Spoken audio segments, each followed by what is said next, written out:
नमस्कार बच्चों, मैं आपकी अध्यापिका मिसेस शरौन परेरा आपका हिंदी कक्षा में फिर से स्वागत करती हूँ। पिछले कक्षा में हम लोगों ने हमारा 8वां पाठ सुनो किशोरी पढ़ना प्रारंभ किया था। इस पाठ में आशा रानी वोरा जी किशोरवयीन लड़कियों के लिए प्रेरणा बनकर उनको मार्गदर्शन कर रही हैं। हम लोगों ने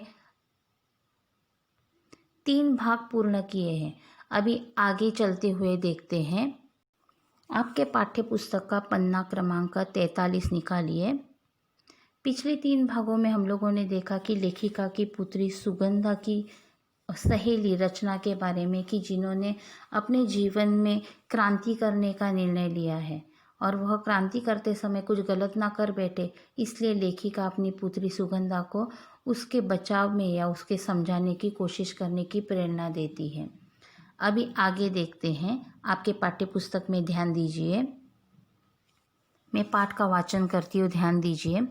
दोष अकेली रचना का है भी नहीं, दोष उसकी नासमझ उम्र का है या उसके उस परिवेश का है जिसमें उससे संभल कर चलने के संस्कार नहीं दिए गए हैं।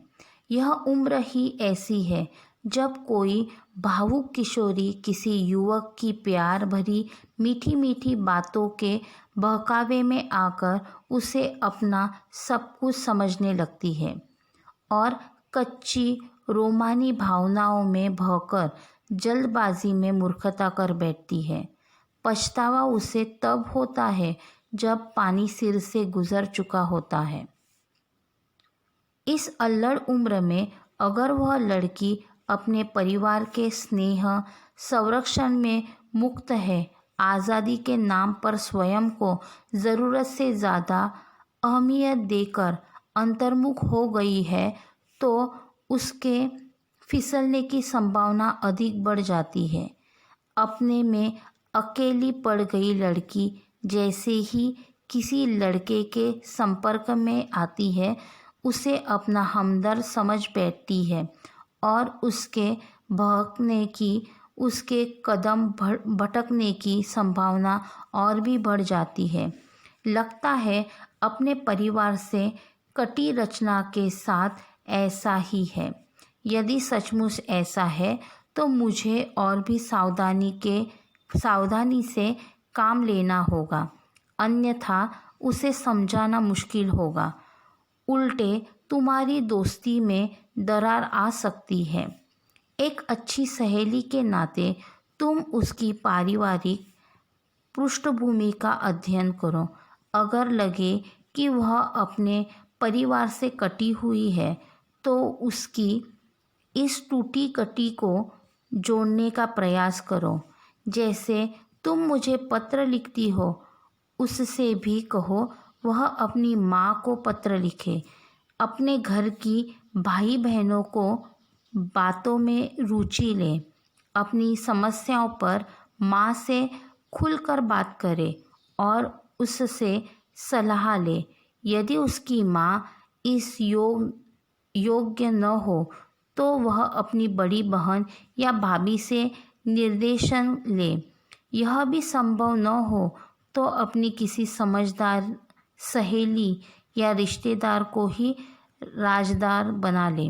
घर में किसी से भी बातचीत का सिलसिला जोड़कर वह अपनी समस्या से अकेले जुड़ने से निजात पा सकती है। नहीं तो तुम तो हो ही।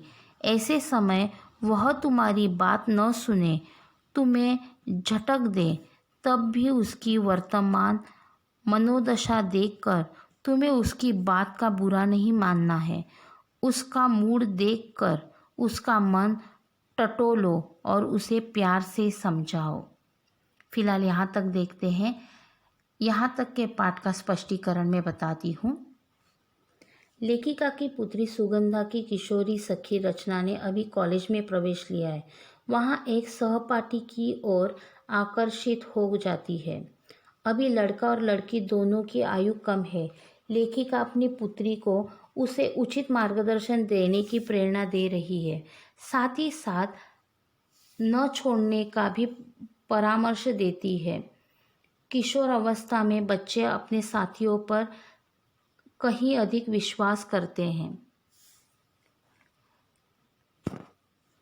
हम भारत में रहते हैं और भारत बड़े ही रूढ़ी परंपराओं का देश है, लेकिन आज भी भारत में बच्चों के साथ या किशोरवयीन बच्चों के साथ खुलकर बातें नहीं की जाती और इसीलिए उनमें आने वाले शारीरिक बदल, उनकी मानसिकता, उनकी भावनिकता, इसके बारे में कोई भी जानना नहीं चाहता।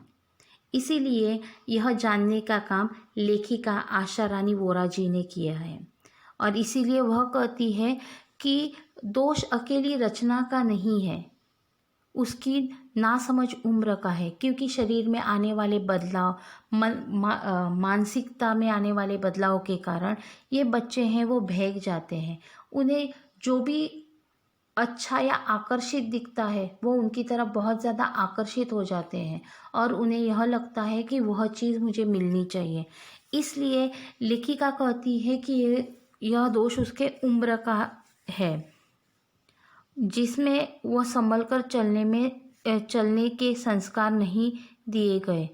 यह सच है कि भारतीय संस्कृति में किशोरावयीन बच्चों को सभी जानकारी नहीं दी जाती। शरीर में आने वाले बदलाव या फिर उनकी मानसिकता को जाना परखा नहीं जाता। उनके ऊपर सिर्फ आदेश या उनके ऊपर सिर्फ नियमों को लाद दिया जाता है, जिसकी वजह से यह बच्चे बहुत ज़्यादा चिंतित और विचारी रहते हैं। वो हमेशा सोचते रहते हैं कि हमें क्या करना चाहिए, हम किस प्रकार अपने कार्य को प्राप्त कर सकते हैं। अपने विचारों का या अपने समस्याओं का समाधान न मिलने की वजह से यह बच्चे कुछ अलग जगह भी बह जाते हैं और इस अलग रास्ते पर जाने वाले या इस बहके हुए बच्चों के लिए बहुत सारी समस्याएं सामने आ जाती है। बहुत बहुत कम उम्र में यह बहुत ज़्यादा भावुक हो जाते हैं। अपनी तरफ घर में ध्यान न देने की वजह से वह हमेशा यहाँ वहाँ किसी से हमें प्यार भरी बातें सुनने को मिलेगी, किसी से हमें बहुत ज़्यादा आकर्षण मिलेगा या कौन हमारी तरफ ध्यान देगा, कौन हमसे बातचीत करेगा, इसकी तरफ उनका ध्यान रहता है। अगर ऐसा कोई व्यक्ति उनकी तरफ आ जाए तो यह किशोरवयीन बच्चे जो रहते हैं वो उनकी तरफ अपने आप आकर्षित हो जाते हैं। इसीलिए मीठी मीठी बातें करने वाले जो लोग रहते हैं उनके बहकावे में ये किशोरवयीन बच्चे जल्दी आ जाते हैं। वह समझते हैं कि कच्ची रोमानी भावनाओं में बहकर जल्दबाजी में कोई तो मूर्खता भी कर देते हैं। अगर कोई हमारे साथ बहुत प्यार से बात कर रहा है, हमारे कंधे पे हाथ रखकर हम लोगों को हमारे बहुत ज़्यादा नज़दीक आने की कोशिश कर रहे हैं, तो हम लोग भावुक होकर बह जाते हैं और बह जाने के बाद कुछ इस प्रकार बह जाते हैं कि जल्दबाजी में कोई तो मूर्खता कर बैठते हैं और मूर्खता करने के बाद में बहुत ज़्यादा पछतावा होता है। लेकिन पश्चाताप करने के बाद एक तो पानी सर के ऊपर निकल गया होता है, उसमें कोई भी बदलाव नहीं ला सकते। इसीलिए कोई भी कार्य करने से पहले आपको एक चीज़ का ध्यान रखना है कि आपके घर में आपकी माता है, आपके पिता है, जिसके साथ आप बहुत ज़्यादा नज़दीक है या जिसके साथ आप खुल के बात कर सकते हैं, अपने विचारों को उनके सामने प्रस्तुत करो। अगर आपको आपके माँ बाप का डर लगता है, आपके घर में आपके बड़े भाई बहन हैं, उनके साथ बात करो। आपके जो अच्छे मित्र हैं उनके साथ बात करो और जब आप उनके साथ बात करोगे तो वह आपके बहुत बड़ी समस्याओं का हल ज़रूर करेगा। इसलिए हमेशा सोचो कि मैं किसके साथ बहुत अच्छे से बात कर सकता हूँ या मेरी जो भी कुछ समस्या है, मेरे जो भी कुछ विचार हैं उनके सामने प्रस्तुत कर सकते हैं। बहुत आपके विद्यालय में या आपके कॉलेज में आपके जो शिक्षक हैं, आप उनके साथ भी खुल के बात कर सकते हैं, क्योंकि वह आपको सही गलत रास्ता दिखाने के लिए हमेशा तैयार रहते हैं।